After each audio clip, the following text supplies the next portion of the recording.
अरविंद भक्ति वेदांत स्वामी प्रभुपाद की जय।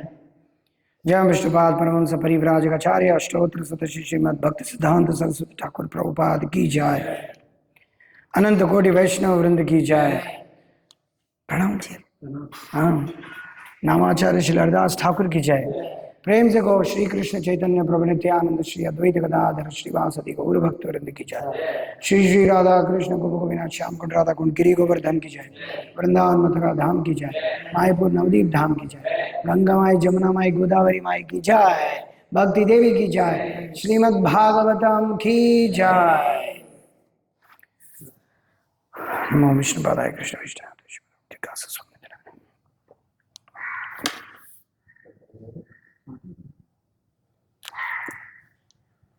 ओम नमो भगवते वासुदेवाय।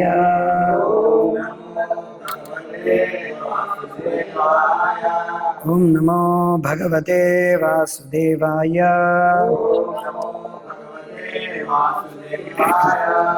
ओम नमो भगवते वासुदेवाय।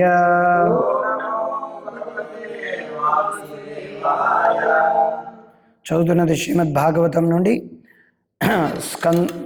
తృతీయ స్కందం అధ్యాయం 28 శ్లోకం 14 14th.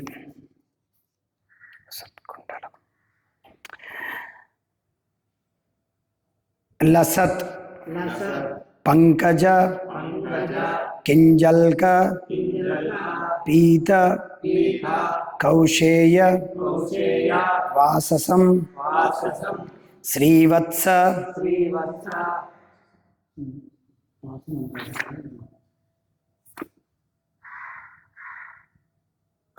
వాససం ఓకే శ్రీవత్స వక్షసం భ్రాజత్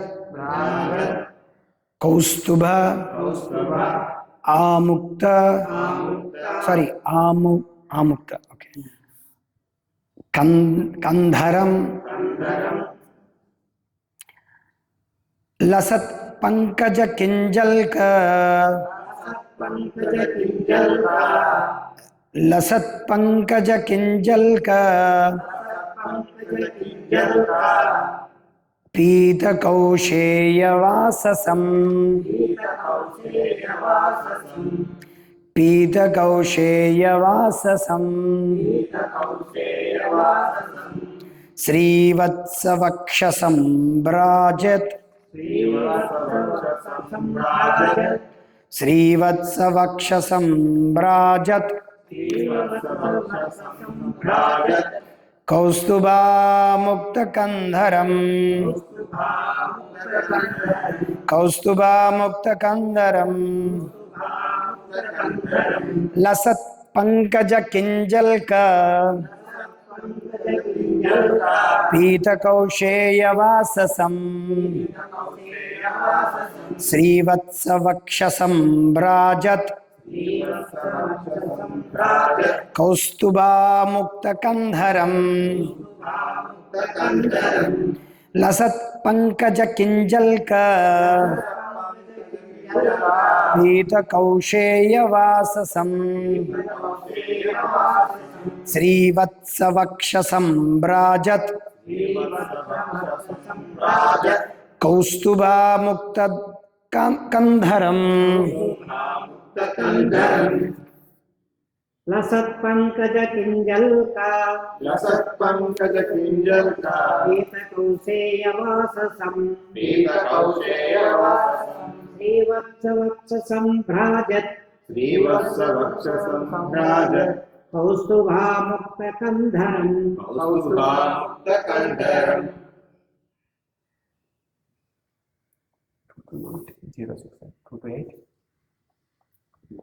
2208 लसत पंकज किंजल्का कौसेयवाससं पीतकौसेयवाससं श्रीवत्सवक्षसं भ्राजत् श्रीवत्सवक्षसम्भ्राजत् कौस्तुभामुक्तकन्धरम् कौस्तुभामुक्तकन्धरम्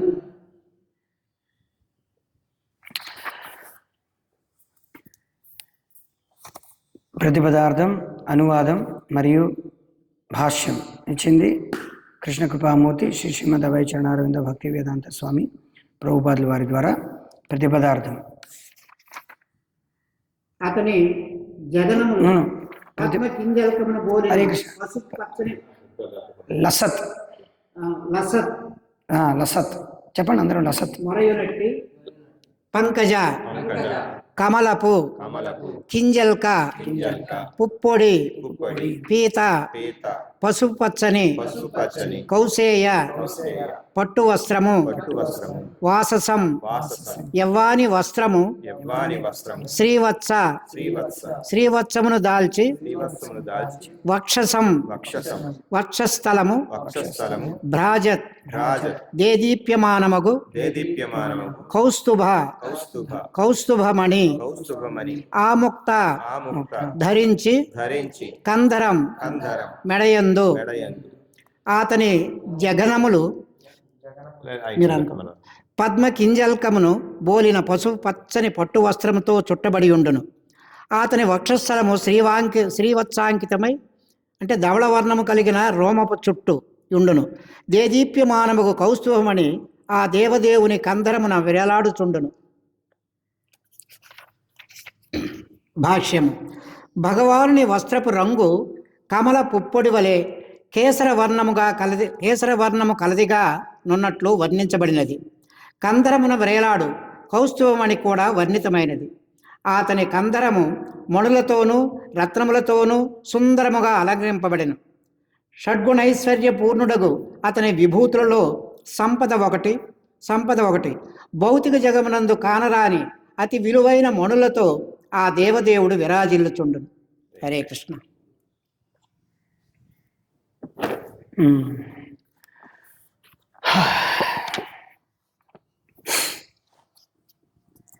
ఓం తత్సత్. ఓం అజ్ఞానతిమిరాంధస్య జ్ఞానాంజనశలాఖయా చక్షురున్మిళితం येन తస్మై శ్రీ గురవే నమః. నమో విష్ణుపాదాయ కృష్ణప్రేష్ఠాయ భూతలే శ్రీమతే భక్తివికాసస్వామినితి నామినే. నమో విష్ణుపాదాయ కృష్ణప్రేష్ఠాయ భూతలే శ్రీమతే భక్తివేదాంత స్వామినితి నామినే. నమస్తే సారస్వతి దేవే గౌరవాణి ప్రచారిణే నిర్విశేష శూన్యవాది పాశ్చాత్య దేశతారిణి. జయ శ్రీ కృష్ణ చైతన్య ప్రభు నిత్యానంద శ్రీ అద్వైత గదాధర శ్రీవాసది గౌరభక్త వృంద. హరే కృష్ణ కృష్ణ కృష్ణ హరే హరే హరే రామ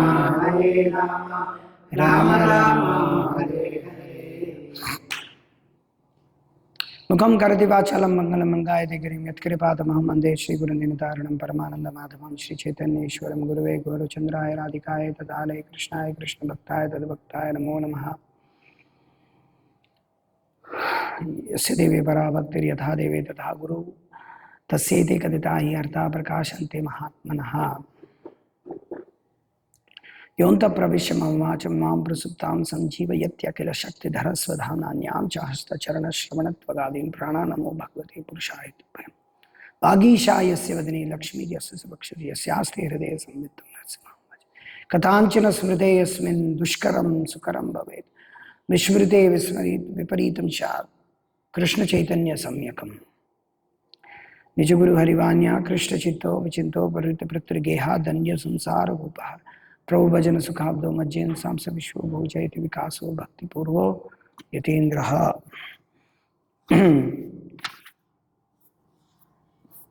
మనం కపిల భగవానుడి యొక్క భక్తియుక్త సేవ, భక్తి యోగం యొక్క అనుష్ఠానము గూర్చినటువంటి ఉపదేశమును తన తల్లి అయిన దేవహూతికి చెప్తుండగా వ్యాసదేవుడు శ్రీమద్ భాగవతంలో రచించారు. అది మనం చాలా ఆనందంగా భగవానుడి యొక్క వర్ణన గురించి మనం చదువుతున్నాం అన్నమాట. ఎంత పుణ్యం చేసుకుంటే కాదు, ఏ భక్తుల యొక్క కృప వలన మనం ఏంటంటే ఈ రకంగా భగవానుడి యొక్క రూపం, దేదీప్యమానమైనటువంటి అద్వితీయమైన రూపం గురించి వర్ణన చదువుతున్నాం అన్నమాట.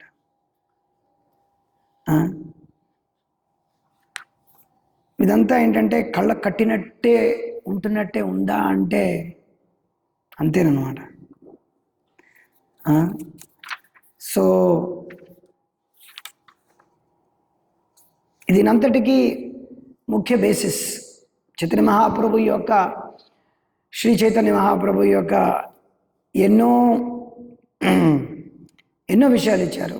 మొట్టమొదటిది హరే కృష్ణ మంత్రం ఇచ్చారు. నమో మహావదన్యాయ కృష్ణ ప్రేమ ప్రదాయతి. ఆ హరే కృష్ణ మంత్రం ద్వారా కృష్ణ ప్రేమని ఇవ్వడానికని వచ్చారు.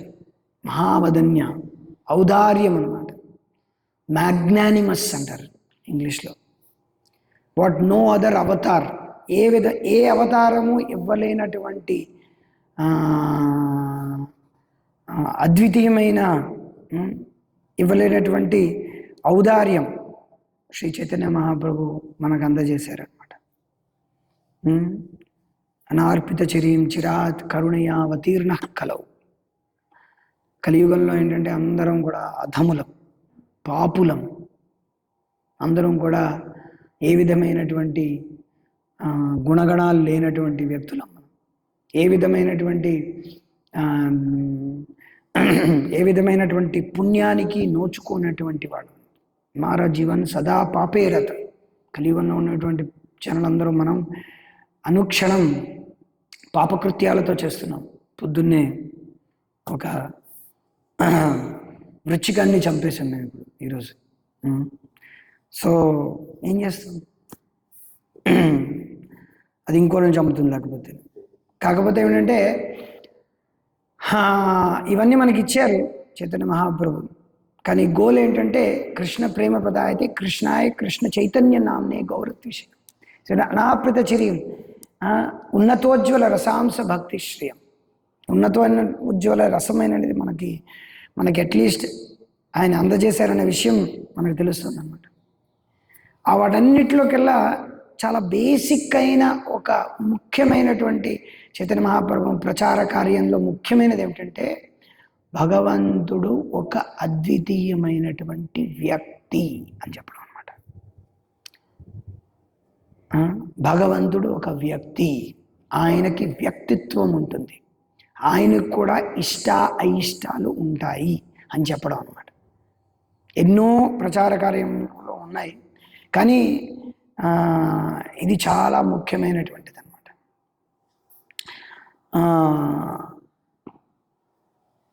ప్రజలందరూ మామూలుగా హరే కృష్ణ మంత్రం జపం చేయడానికి చాలా ఇష్టపడతారు, భగవద్గీత అంటే చాలా ఇష్టపడతారు. కృష్ణుడు దేవాది దేవుడైనా సరే చాలా మందికి పెద్ద పట్టింపులు లేదు. కానీ ఎప్పుడైతే మనం భగవంతుడు ఒక వ్యక్తి అంటామో, కృష్ణుడు దేవుడు అంటే అందరూ ఒప్పుకుంటారు, కానీ మనం తత్వంలో కూర్చున్న తర్వాత అందరితో ఒకవేళ మనం భగవంతుడు ఒక వ్యక్తి, నువ్వు బద్ధ స్థితిలో ఉన్నావు, నువ్వు దేవుడు కావు, ఇప్పుడు లేవు, పైపెచ్చు భవిష్యత్తులో నువ్వు ఎప్పుడూ కూడా దేవుడు అవ్వలేవు. బైబిల్లో చెప్పారనమాట. Man is created by the image of God అన్నారనమాట. అంటే ఈ మనిషి అనేవాడు దేవుడి యొక్క పోలికలా ఉంటాడు. ఇమేజ్, 2 కాళ్ళు 2 చేతులు ఇమేజ్లా ఉంటాడు అనమాట. అంతటితో ఆగారు అనమాట. కానీ అక్కడెక్కడ కూడా భగవంతుడి యొక్క వర్ణన అనేది ఇంత ఇదిగా లేదనమాట. కొందరేమో జీససే దేవుడు అంటారు, వాళ్ళని పొగుడుతారు. కొంతమంది ఏంటంటే జీసస్ దేవుడు కాదు, ఈ సన్ ఆఫ్ గాడ్, ఆయనకు దేవుడు ఇంకోటి ఉన్నాడు, యెహోవా అంటారు అని చెప్తారన్నమాట. ఏదైనప్పటికీ భగవంతుడి యొక్క అతి మైన్యూట్ డీటెయిల్స్ ఇక్కడ ప్రభుపాద గారు ఏం చేస్తారంటే the colour, exact colour of the garment. అంటే భగవంతుడు ఏమిటి దుస్తులు వేసుకున్నాడో దాని యొక్క వర్ణన కూడా చాలా క్లియర్గా ఉందన్నమాట. అంటే భగవంతుడి యొక్క వర్ణన ఎన్నెన్నో ఉన్నాయి. శుక్లాం భరధరం విష్ణు, శుక్లాం భరధరం అంబధరం, ఆ? అంటే ఆకాశంలో నీల మేఘశ్యాముడు. ఆ? శశివర్ణం అంటే చంద్రుడిలాగా అనమాట. శశి అంటే చూడు. ఆ? చతుర్భుజం, 4 విధాలుగా, 4 చేతులతో. మామూలుగా అయితే ఈ భౌతిక ప్రపంచంలో ఎవరికైనా 4 చేతులు ఉన్నాయనంటే వాడికి ఏదో మాయరోగం వచ్చిందని అనుకుంటాం అనమాట. వాడు ఇలా పుట్టాడేమిటని చెప్పి వాడిని డస్ట్బిన్లో పారేస్తారు. కానీ దేవకి ఎదురుగుండా భగవానుడు సాక్షాత్తుగా చతుర్భుజధారి అయి అతను మొత్తం చెరసాల్లో ఏంటంటే మొత్తం అంతా కూడా, చెరసాల అంటే కటికి చీకటిగా ఉంటుంది, మొత్తం అంతా కూడా దేదీప్యమామే అయిపోయింది అనమాట. అయిపోయి అక్కడ నించిన తర్వాత అక్కడ దేవకి వసుదేవులు ప్రార్థించి అతని శిశువుగా మారిపోమన్నారు. మారిపోయిన తర్వాత ఆయన శిశువుగా చతుర్భుజధారి అయి మొత్తం అన్ని కవచకుండా శంఖ చక్ర గదా పద్మ కౌస్తుభం ఏవైతే ఉన్నాయో శ్రీవత్సాంకితం, ఆ మొత్తం అన్నిటితో ఆయన ఏంటంటే దేవకి ఎదురుగుండా ఆయన ఏంటంటే సుశోభమాయనమైనటువంటి శరీరం, దివ్యమైనటువంటి సచ్చిదానంద రూపంతో ఆయన ఎదురుగుండా ఉన్నారనమాట. అప్పుడు వాళ్ళు అనుకోలేదన్నమాట, ఏంటిది భగవంతుడు నిరాకాడు కదా, భగవంతుడికి ఏం రూపం లేదు కదా, ఏంటి వీడి ఇదేంటి ఇలా వచ్చాడని. లేదనమాట, వాళ్ళు శాస్త్రంలో చదివారనమాట. ఆ చదివింది, శాస్త్రంలో విన్నది చదివిందే డైరెక్ట్గా ఆయన కళ్ళెదురుగుండా ఉన్నారనమాట వసుదేవుడు. ఎందుకంటే శాస్త్రం తెలియకుండా, శాస్త్రం వినకుండా ఒక రాజు అవ్వలేడు అనమాట, క్షత్రియుడు అవ్వలేడు అనమాట. సో ఆయనకు తెలుసు అనమాట, ఓకే ఎదురుగుండా ఉన్నది నారాయణుడు అని, నేను మీకు పుత్రుడిగా జన్మిస్తానని చెప్పారనమాట. వాళ్ళ యొక్క పూర్వజన్మ గురించి వృత్తాంతం చెప్పారన్నమాట. సో చెప్పొచ్చే మాట ఏంటంటే అక్కడ భగవంతుడు ఒక వ్యక్తి, నాకు ఒక వ్యక్తిత్వం ఉంది అని చెప్పి ఆయన నిరూపించారన్నమాట. సో భగవంతుడు శ్రీకృష్ణుడు ఏంటంటే ఈ రకంగా చైతన్య మహాప్రభు మనకేంటంటే ఫస్ట్ మనకు చెప్తుంది ఏంటంటే భగవంతుడు ఒక వ్యక్తి అన్నమాట. కానీ ఆయన మనలాంటి వ్యక్తి కాదనమాట. రామానుజాచార్యులు వారు చెప్పినట్టుగా భగవంతుడి యొక్క రూపం, గుణం అన్ని ఇక్కడ ఏమిటంటే అనంత కళ్యాణ దివ్య రూపం అనమాట. ఏంటి అనంత కళ్యాణ గుణ విశేష రూపం అన్నమాట. ఇది రామానుజాచార్యులు స్పెసిఫిక్గా చెప్పింది అనమాట. అనంత కళ్యాణ రూపం. రామానుజాచార్యుల వారి యొక్క జీవితంలో ఒక సంఘటన జరుగుతుందన్నమాట. యాదవ ప్రకాష్ అనే ఒక మాయావాది దగ్గర ఆయన శాస్త్రం చదువుకోవడానికని వెళతారు. వెళ్ళిన తర్వాత భగవంతుడి యొక్క ముఖారవిందం అనేది ఎలా ఉందిట, ఆయన ఏంటిది అది లోటస్లా ఉందని చెప్తుంటే దానికి వర్ణాలు ఉంటుంటే దాన్ని మరకటం యొక్క వెనక భాగం వైపు నుంచి ఉండేటువంటి కలర్తో పోలిస్తాడనమాట. పోల్చినప్పుడు రామానుజాచార్యుల వారి యొక్క కంటిలోంచి ఏంటంటే వేడిగా నీళ్లు రాలిపోతాయి అన్నమాట. తర్వాత ఆయన్ని ఆర్గ్యుమెంట్లో ఓడిస్తాడన్నమాట. దాని అర్థం ఇది కాదు, దాని అంటే అర్థం ఏంటంటే కమలంతో పోల్చారని చెప్తారు. సో చెప్పచ్చమాట ఏంటంటే రామానుజాచార్య, మధ్వాచార్యులు వారు, విష్ణుస్వామి, చతుష్కుమారులు, ఈవెన్ చతుష్కుమారులు యోగం ఏంటంటే అంత బ్రహ్మవాదులైనప్పటికీ కూడా వాళ్ళు ఎప్పుడైతే భగవంతుణ్ణి సాక్షాత్తుగా నేరుగా వాళ్ళు వైకుంఠం వెళ్ళి చూస్తారు, చూసి భగవంతుడి యొక్క ఆ పాదపద్మాల చెంత ఉండేటువంటి ఆ తులసి దళం యొక్క స్మెల్, వాసన, సువాసన, గంధం, ఆ గంధాన్ని వాళ్ళు, ఎందుకంటే తులసిదళం అలా పెట్టరనమాట జనరల్గా, తులసిదళం అని చందనంతో పెడతారనమాట భగవంతుడికి. ఆ చందనంతో తులసిదళం యొక్క ఆ దేదీప్యమానమైనటువంటి ఆ సువాసనని చూసి వాళ్ళు ఇది ఇచ్చేసి వాళ్ళు చూసిన తర్వాత మొత్తం మంత్రముగ్గులైపోయి వాళ్ళు భగవంతుడి యొక్క రూపానికి వాళ్ళు చాలా అట్రాక్ట్ అయిపోతారనమాట. ఎందుకంటే వాళ్ళు బ్రహ్మవాదులు అన్నమాట. నిరాకారవాదులు 2 ప్రకారంగా ఇద్దరు ఉంటారన్నమాట. ఒకటి మాయావాదులు, ఇంకొకళ్ళు బ్రహ్మవాదులు. మాయావాదులు ఏమిటి, భగవంతుడి యొక్క రూపాన్ని అపహేళన చేస్తారు, మాయతో పోలుస్తారు, అది మాయ అంటారన్నమాట.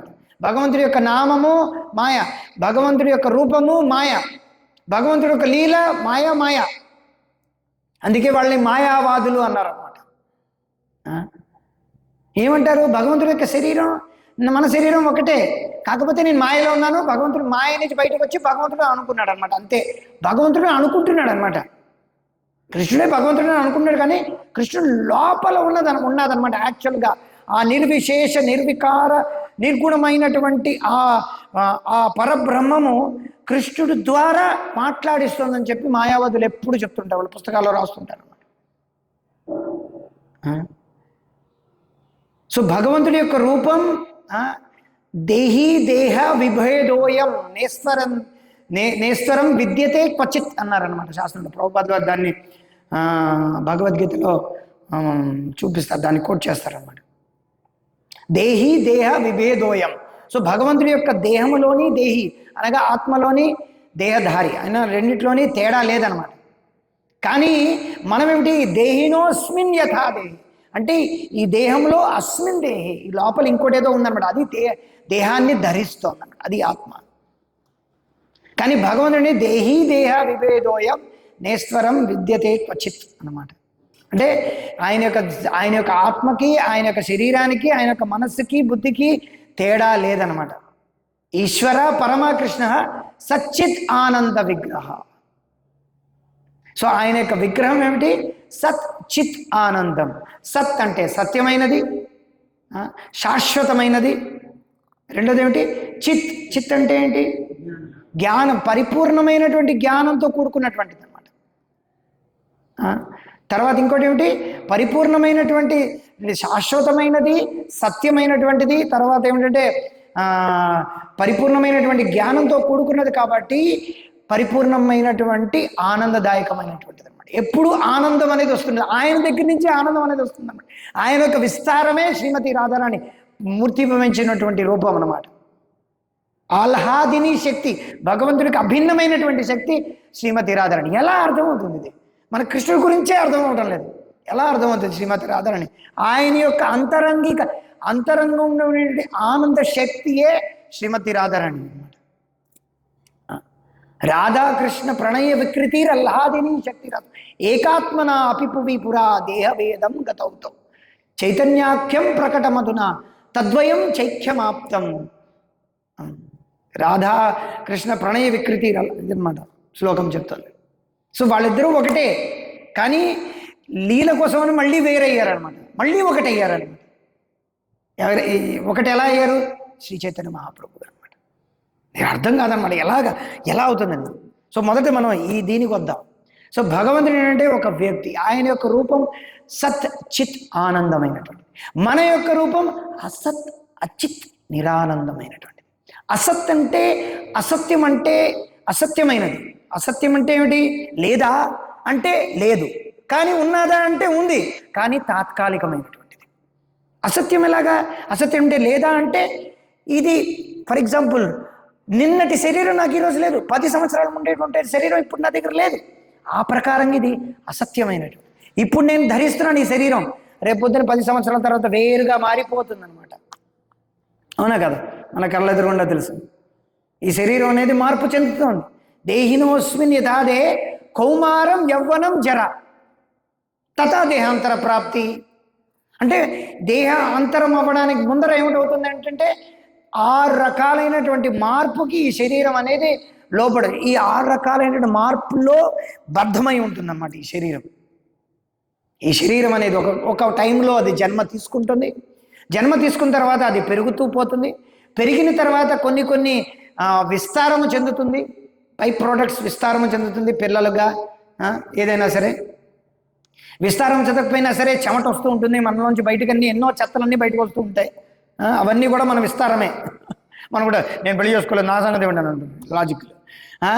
మనం విస్తరిస్తాం. తర్వాత ఇంకేమిటి, విస్తరించిన తర్వాత కొంతసేపు ఉంటాం, కొంతసేపు అలాగా అదేమిటంటే అలా ఆ శరీరంలో కొంతసేపు దాల్చితే అలా ఉంటుంది. దాని తర్వాత క్షీణించడం మొదలు పెడుతుంది. అందరికీ తెలుస్తుంది, ఎవరికైనా ముసలి వాళ్ళు ఉంటే వాళ్ళందరికీ తెలుసు, క్షీణించడం మొదలు పెడుతుంది. అలా క్షీణించి చివరి క్షీణత ఏమిటంటే, క్షీణించడం అంటే మృత్యువు అనగా వ్యానిషింగ్ అనగా ఏమిటంటే ఈ శరీరం అనేది అంతమైపోతుంది. ఇది 6 రకాలైనటువంటి మార్పు ఈ శరీరంలో వస్తుంది. కానీ తథా దేహాంతర ప్రాప్తి, మళ్ళీ ఈ దేహం అంతరం అయిపోయిన తర్వాత మళ్ళీ ప్రాప్తి. నాకు గుర్తు లేదు, నాకు తెలియదు, ప్రూఫ్ గ్రీఫ్ ఏంటిది వెరీ సింపుల్. ఈ జన్మలో మనం ఏమిటి ఎన్నో విషయాలు మనం చేసాం. ఈ జన్మలో మనం ఎంతో మంది దగ్గరికి వెళ్ళాం, ఎన్నెన్నెన్నెన్నెన్నో విషయాలన్నీ చేసాం. మనకు అవన్నీ జ్ఞాపకం ఉండవు అనమాట. ఇదే విషయాన్ని నువ్వు కాదు, అర్జునుడు ఎప్పుడో అడిగేశాడు అనమాట. మీరు కాదు, ఎప్పుడో అర్జునుడు అడిగేశాడు అనమాట.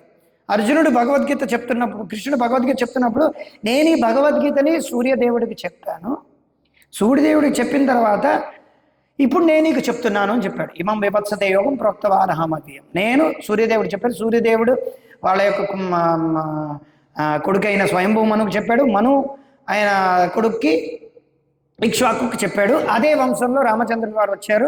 ఈ రకంగా గురుశిష్య పరంపర అనేది వచ్చింది. కానీ ఏవం పరంపరా ప్రాప్తం, ఈ విధంగా రాజఋషులు ఈ పరంపరని యోగ శాస్త్రాన్ని స్వీకరించిన తర్వాత అది కాస్త ఆ పరంపర మధ్యలో ఇది కాస్త యోగ నష్టం, అనగా ఈ యోగ శాస్త్రం అనేది నశించింది అని చెప్పినప్పుడు అర్జునుడు ఏంటంటే, నువ్వేం చెప్తున్నావు నేను నమ్మేస్తున్నాను బాబు, నేను ఇంకా ప్రశ్నలే వేయను, నువ్వేం చెప్తే అది, లేకపోతే నేను నరకానికి వెళ్ళిపోతాను బాబోయ్ అని చెప్పలేదన్నమాట.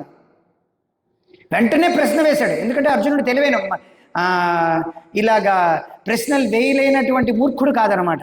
ప్రశ్న అడిగితే తిట్టేటువంటి వ్యక్తి కృష్ణుడు కూడా కాదనమాట. సో ఇక్కడ ప్రశ్న వేశాడు, బహునీమే వ్యతీతాని జన్మాని తవ చార్జున తానేం వ్యస్తం వేదన వేదవిత్. అంటే బహునీమే వ్యతీతాని జన్మాని తవ చార్జున. ఓ కృష్ణ సారీ బహునీమే కదా, శ్లోకం ఏంటి, 3వ శ్లోకం. అందుకే భగవద్గీత డైరెక్ట్ బుక్ ఉంటే మంచిది.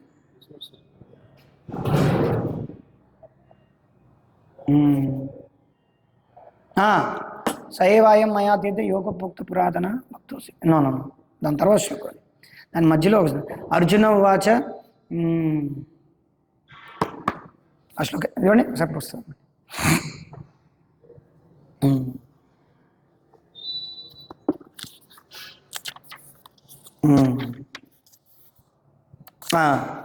అపరం భవతో జన్మ పరం జన్మ వివత్స్వతః కథమేతద్ విజానీయం త్వమాదౌ ప్రోక్తవాన్ ఇది. కృష్ణుడు ఏమి చెప్తున్నాడు, అర్జునుడు ఏమిటి అడిగాడు ప్రశ్న, వివత్స్వాన్ అనగా సూర్యదేవుడు మీకన్నా సీనియర్ బై బర్త్, మీకన్నా సీనియర్ కదా జన్మ తీసుకోవడంలో. అంటే కృష్ణుడు జన్మ తీసుకున్న ముందరే సూర్యుడు ఉన్నాడు కదా. అలాంటప్పుడు నేను ఎలా అర్థం చేసుకోను, మీరు ఆయనకి చెప్పారని, ఈ యోగ శాస్త్రాన్ని ఆయనకు ఉపదేశించారని ఎలా చెప్తాను. ఇప్పుడు కృష్ణుడు హిస్టారికల్ భగవద్గీత ఇంతక్కడ 2 ప్రూవ్ అవుతాయి అన్నమాట. కృష్ణుడు యొక్క అస్తిత్వం అనేది మనకు తెలుస్తుంది, భగవానుడుగా ఎలా ఉన్నాడు అనే విషయం మనకు తెలుస్తుంది. ఇంకోటి భగవద్గీత యొక్క చారిత్రాత్మకమైనటువంటి విషయం కూడా, కృష్ణుడు ఏంటంటే ఎప్పుడైనా సరే భగవంతుడి యొక్క లీలలు ఏదైనా చేసినా సరే చాలా అంటే ఒకేసారి ఎన్నో విషయాల గురించి చెప్తారనమాట. ఇంకా యాక్చువల్గా శాస్త్రంలో ఇంకా చాలా చాలా విషయాలు ఇందులోంచి ఈ యొక్క 2 శ్లోకాల నుంచి ఎన్నెన్నో విషయాలు బయటకు తీసుకురావచ్చు. సో ఎన్నో విషయాలు. ఇంకో విషయం ఏంటంటే సూర్యుడు అనేది ఒక గోళం కాదు, అక్కడ హీలియం గ్యాసెస్ కాదు, సూర్య అనేది ఒక గ్రహం. ఇంకా ఇంకా ఇంకా ఇంకా చెప్పుకోవాలంటే ఎన్నో చెప్పుకోవచ్చు అనమాట. ఇంకా ఈ 2 శ్లోకాల మీద గంటలు లెక్చర్ ఇవ్వచ్చు. కానీ ఇప్పుడున్నటువంటి శీర్షిక ప్రకారం భగవంతుడు ఒక వ్యక్తి, ఆయన అది సచ్చిదానంద రూపం ఎటువంటిది అని చెప్పడానికి ఇక్కడ చెప్తున్నాడు అనమాట కృష్ణుడు.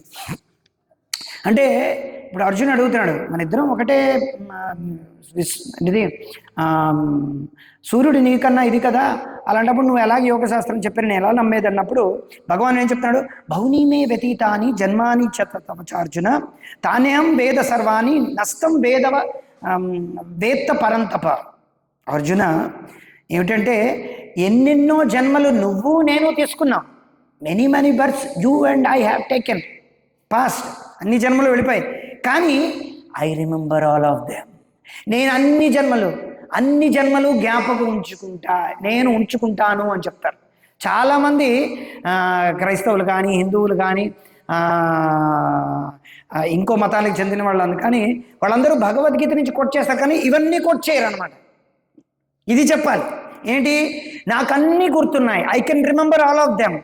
ఎందుకు కోట్ చేయరు, ఎందుకంటే దానికి వాళ్ళ యొక్క పథకాల ప్రకారంగా అది ఉన్నది. కాకపోతే ఇక్కడ ఏంటంటే వెంటనే కృష్ణుడు దేవాదేవుడు అనేసరికి అది వద్దు అనమాట.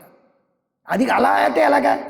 సో కృష్ణుడు ఇక్కడ ఏం చెప్తున్నాడు, నువ్వు నేను ఎన్నెన్నో జన్మలు తీసుకున్నాం, కానీ నాకు అన్ని జన్మలు గుర్తున్నాయి, నీకు గుర్తులేదు. ప్రభుపాదులు వారు ఈ తాత్పర్యం యొక్క ఈ శ్లోకం యొక్క ప్రవచనంలో ఏం చెప్తారంటే, ఇక్కడ ఏంటంటే అర్జునుడికి కృష్ణుడికి ఉండేటువంటి తేడాని ఇక్కడ చెప్తున్నాడు అనమాట. అంటే జీవుడు ఏంటంటే అసత్ అచిత్ నిరానందమైనటువంటి శరీరం ఉండడానికి ఇదే తార్కాణం అనమాట. ఏంటంటే ఆయనకి ఏమీ జ్ఞాపకం ఉండవు అనమాట. జ్ఞాపకం లేదు జ్ఞాపకం అనేది లేకపోవడం అనేది భగవంతుడి యొక్క కృప. కొన్నిసార్లు మన దౌర్భాగ్యం ఏమిటంటే మనకు భగవంతుడు గుర్తులేడు, అది మన దౌర్భాగ్యం. మన గురించి మనకు గుర్తులేదు, అది మన దౌర్భాగ్యం. ఈ భౌతిక ప్రకృతి గురించి మనం ఎన్నోసార్లు విన్నాం, ఎన్నెన్నో జన్మ క్రితం కూడా విన్నాం, అవి నీకు గుర్తులేవు. భగవంతుడు మనకు తెలుసును, కానీ మనకు గుర్తులేవు, అది మన దౌర్భాగ్యం. మన అదృష్టం ఏమిటంటే పూర్వజన్మలో మనమే పందో పిల్లో కుక్కో నక్కో ఎలా ఉన్నాం అనుకోండి, మలాన్ని చూసిన వెంటనే దూకే ఉంటుంది మనం. నేను పందిలా ఉండేవాడిని, నేను కుక్కలా ఉండేవాడిని అని చెప్పి మనం ఏమిటది వాంతాసిలాగా మనం వాంతి చేసుకుంటే మనం తినలేం కదా కుక్కలాగా. మన మనుషులం, నాకు గుర్తుంది నేను కుక్కని, కానీ నేను మనిషిని కాబట్టి నేను తిన్నాను అని మనం చెప్పుకోలేము కదా. అది మన అదృష్టం అనమాట. ఏంటంటే చాలా మంది అనుకుంటారు పూర్వజన్మల్లో చేసింది ఎందుకు గుర్తులేదు, దీన్ని బట్టి తెలుస్తుంది ఏంటంటే మరుజన్మ లేదు అంటారు. ఒరే మనం ఈ జన్మలో నేను ఏదైనా ఫర్ ఎగ్జాంపుల్ ఇప్పుడిప్పుడే ఏదో పెద్ద కేసు అవుతుంది అనమాట.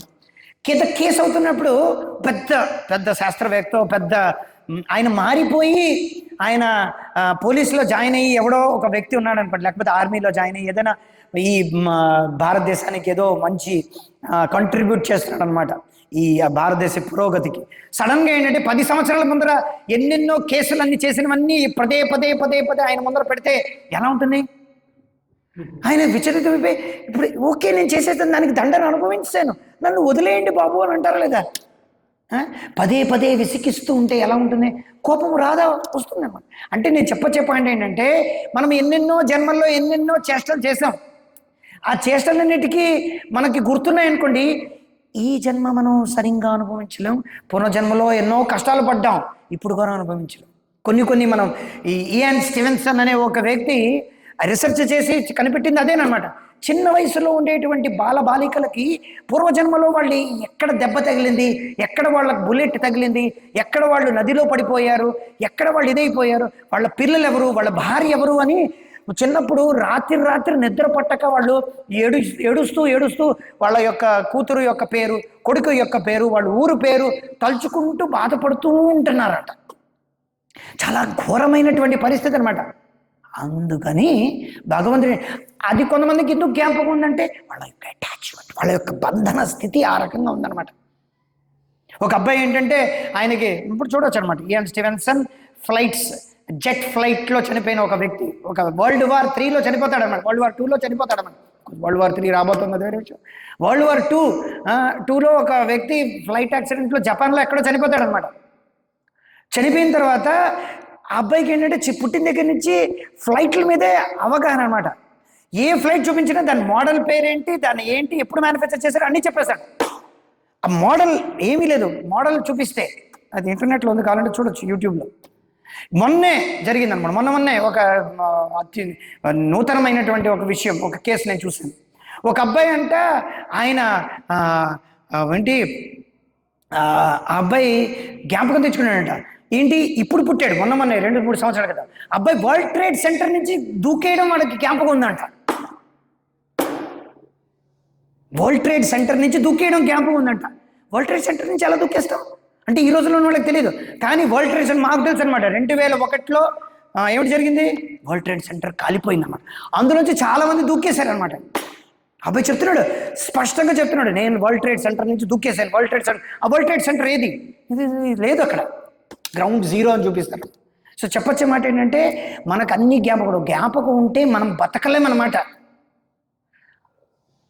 అతి తెలివితేటలు ఏమవుతాయి, అనర్థాలకు దారితీస్తాయని ఉరికినే అన్నది అన్నమాట. అతి తెలివితేటలు పిచ్చికిపోతాయి అన్నమాట. చాలా ఎక్కువ జ్ఞాపకం ఉంది. అందుకే అతి తెలివితేట, చాలా మందికి ఎక్కువ తెలివితేటలు ఉండడం కానీ, చాలా ఎక్కువ జ్ఞానం ఉండడం కానీ, అతిగా మనకి అన్ని విషయాల గురించి తెలిసిపోయింది అనుకోండి, వాళ్ళు ఏదో కొన్ని పిచ్చోళ్ళు ఉంటారన్నమాట. మంచి ఏదో ఉంటుందన్నమాట వాళ్ళని, కొంచెం పిచ్చితనం అనేది ఉంటుందన్నమాట వాళ్ళని. మనం చూడొచ్చు అనమాట. సైకలాజికల్ ఒక డిఫెక్ట్ ఉంటుందన్నమాట. వాళ్ళకి అన్నీ బాగుంటాయి అనమాట, కానీ వీటితో మాత్రం వేగలేమరా, వీడు అతి తెలివైనమాట బాబు, వీటితో మనం ఉండలేమరా బాబు అంటారనమాట. అది తెలివితేటలు అనర్థాలకు దారితీస్తాయి కొన్ని కొన్ని.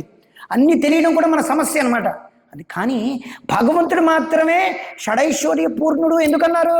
ఎందుకంటే ఆయన వాటన్నిటినీ అన్నీ ఉన్నప్పటికీ ఏమాత్రం కూడా ఏమీ తెలియనట్టు ఉంటాడు అమాయకంగా కృష్ణుడు. చూడండి కృష్ణుడు ఎంతో అమాయకంగా, ఇక్కడ కాదు మనకు అది భగవద్గీత చూస్తే కృష్ణుడు అమాయకంగా ఉన్నట్టు ఉంటుంది అనమాట. ముఖం చాలా 16 ఏళ్ల పసి బాలుడిలా ఉంటాడనమాట, ఏం తెలియదు అనమాట, అలా ఉంటాడనమాట కృష్ణుడు. సో ఇది భగవంతుడి యొక్క వైశిష్యత అన్నమాట. బహునీమే అంటే మనం ఏంటంటే జన్మ జన్మలు మనం మారుతున్న కొద్దీ మన శరీరాలు మారుతున్నాయి, మన మనస్సులో కోరికలు మారిపోతున్నాయి, మన ఇచ్ఛ మారిపోతుంది, సిచ్యువేషన్స్ మారిపోతున్నాయి అన్ని. ఈ జగత్ అంటేనే గచ్చతి, ఇది జగత్. గచ్చతి అంటే మార్పు అనేది సహజం. కాబట్టే నాయనా నువ్వు భగవంతుడు కావు, కాబోవు, కాజాలవు, నువ్వు కావనమాట. నువ్వు బద్ధ స్థితిలో ఉండేటువంటి బద్ధ జీవుడు అనమాట. అందుకే బద్ధ జీవుడు. అందుకే కృష్ణుడు ఏమన్నాడు? మమే మాంసో జీవలోకే జీవభూత సనాతన. అక్కడ కృష్ణుడు ఏమొచ్చు కదా, మమే మాంసో జీవలోకే మమే మాంసో విష్ణుభూతే విష్ణుభూత సనాతన, విష్ణుతత్వం సనాతన అనుకోవచ్చు కదా. అలా అనలేదు. నువ్వు నేను ఒకటేని కృష్ణుడు ఎప్పుడు అనలేదు అన్నమాట భగవద్గీతలో. అందులోంచి మీనింగ్ని బయటకు తీస్తారనమాట వీళ్ళు అలాగా. సో మన యొక్క దైనీమైన స్థితి మనం అర్థం చేసుకుంటే భగవంతుడి యొక్క దేదీప్యమానమైనటువంటి సచ్చిదానంద రూపమైన మనకు అర్థమవుతుంది. సో భగవంతుడి యొక్క రూపంలో మార్పు అనేది ఉండదన్నమాట. కానీ ఏమిటి, కూర్మనాథుడిలాగా వచ్చాడు, తర్వాత కూర్మం, తర్వాత వరాహం, తర్వాత నరసింహ, తర్వాత వామన కూడా, ఇది కూడా ఎవల్యూషనే కదా అని కొంతమంది హిందువులు కాస్మిక్ ఎనర్జీ ఇవన్నీ అపభ్రంశపు పదాలన్నీ కూడా ఈ ఎవల్యూషన్కి ఈక్వల్గా ఈ భగవంతుడి యొక్క అవతారాలతో పోల్చుతారనమాట. మీరు ఎక్కడైనా ఇంటర్నెట్లో చూస్తే చాలామంది హిందువులు ఏంటంటే, చూడు ఇక్కడ భగవంతుడి యొక్క అవతారాలను బట్టి తెలుస్తుంది ఇక్కడ డార్విన్స్ థియరీ అనేది కరెక్ట్ అని. అది అంత దానికన్నా ఘోరమైనటువంటి అపరాధం భగవంతుడికి ఇంకోటి లేదనమాట. సో భగవంతుడు ఏ రూపం దాల్చినప్పటికీ అవన్నీ కూడా సచ్చిదానందమైనటువంటి రూపం. కూర్మం అనేది భగవంతుడు కూర్మనాథుడు కాబట్టి ఆయన మాత్రమే ఆ కూర్మం యొక్క శరీరమే సచ్చిదానం. ప్రతి కూర్మము శ్రీ కూర్మనాథుడు కాదనమాట. ప్రతి తాబేలు శ్రీ కూర్మం కాదనమాట. కూర్మం అనేది సంస్కృతం ఈ పేరు, ఆయనకి మనం అనుకోవచ్చు కూర్మం అని. కానీ శ్రీ కూర్మం అంటే భగవంతుడు కూర్మ రూపం అంటే ఏమిటిది ఏమిటిది దాన్ని ఏమిటిది నెక్స్ట్ జయదేవ్ గోస్వామి యొక్క స్తోత్రం ఏమిటి? ప్రళయ పయోధి జలే నాకు తెలుసు. నెక్స్ట్ ఏమిటి? ప్రళయ పయోధి జలే దితవాన సిదీదం విహిత విహిత్ర చరిత్రం అఖేదం కేశవద్రీత మీన శరీర జయ జగదీశ. తర్వాత అది తీసుకురండి, ఇప్పుడే చదవాలి, ఆ బుక్ తీసుకురండి.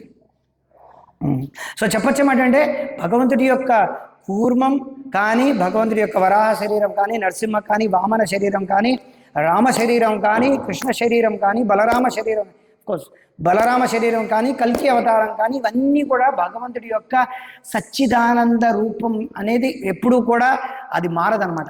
అందుకే భగవంతుడి పేరు ఇంకో పేరు అచ్యుత. అచ్యుత అంటే ఆయన యొక్క రూపం నుంచి ఆయన ఎప్పుడూ కూడా ఆయన యొక్క స్థితి ఏతత్ ఈశనం ఈశస్య ప్రకృతిస్తోపి తద్గుణే. ఆయన యొక్క ఈశస్య ఆయన భగవంతుడు. ఎందుకంటే ఆయన యొక్క భగవత్వం నుంచి ఆయన ఎప్పుడూ కూడా కిందకి రారనమాట. అది కూర్మ శరీరం అవ్వచ్చు, వామన శరీరం అవ్వచ్చు, ఏదైనా శరీరం అవ్వచ్చు అనమాట. క్షితిరిహ విపులతరే తిష్టతి తవ పృష్ఠే. ఆయన పృష్ఠం పైన ఏంటంటే కొంచెం ఈచింగ్గా ఉందన్నమాట. మనందరికీ ఈచింగ్ ఉంది, భగవంతుడి దగ్గర నుంచి వచ్చింది అనమాట. భగవంతుడికి కొంచెం దురదగా ఉంది కాబట్టి మనకు దురదగా ఉందన్నమాట. భగవంతుడు చూస్తున్నాడు కాబట్టి మనం చూడగలుగుతున్నాం, భగవంతుడి వాసన చూడగలుగుతున్నాడు కాబట్టి మనం చూడగలుగుతున్నాం. సో ఇవి భగవంతుడిలో ఉండేటువంటి దైదీప్యమైనటువంటి దివ్యమైనటువంటి గుణాలు అనమాట. ఎందుకంటే ఆయన యొక్క శరీరం దివ్యమైనది. మన శరీరంలోంచి వచ్చేటువంటిది చెమట వాసన, భగవంతుడి యొక్క శరీరం నుంచి వచ్చేటిది బ్రహ్మాండాలు, భగవంతుని యొక్క శరీరం నుంచి వచ్చేది విస్తారాలు, విష్ణుతత్వాలు. మన నుంచి వచ్చేది చెమట, కంపు, వాసన, మట్టి. మనం అర్థం చేసుకోవాలి. మనం ఏంటనుకున్నాం, మన నుంచి వచ్చేది మట్టి కాబట్టి కృష్ణుడు రాముడిలోంచి వచ్చేది కూడా మట్టే అనుకుంటున్నాం. ఎందుకంటే మట్టే చూస్తున్నాం కదా, మనం రాయే చూస్తున్నాం కదా. మన హృదయం రాయిలో ఉంది కాబట్టి మనకి రాయే కనిపిస్తుంది. మన ముక్కులోంచి ఉండేది ముక్కు గొలివి, చెవుల్లోని గొలివి ఉంటుంది అనమాట. భగవంతుడు అలా కాదనమాట. భగవంతుడి యొక్క చెవు ఎలా ఉంటుందంటేట చేపలు, మనం చేపలను ఎన్నో చూస్తుంటాం, చేప కుండలాలు అంటారు అనమాట. భగవంతుడికి అందుకే ఏంటంటే షార్క్, ఇంకా చెప్పాలంటే షార్క్ అనమాట. ఇంకా క్లియర్గా ఉందన్నమాట మెన్షన్. షార్క్ అంటే ఏమిటి?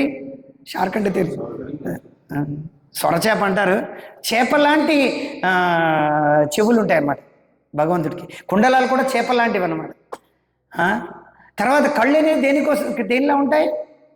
భగవంతుడి యొక్క ఏమిటిది కమలపత్ర, తర్వాత లోచనం, అరవింద లోచనం అనమాట భగవంతుడి. సో మనకు అలాంటివి కాదనమాట.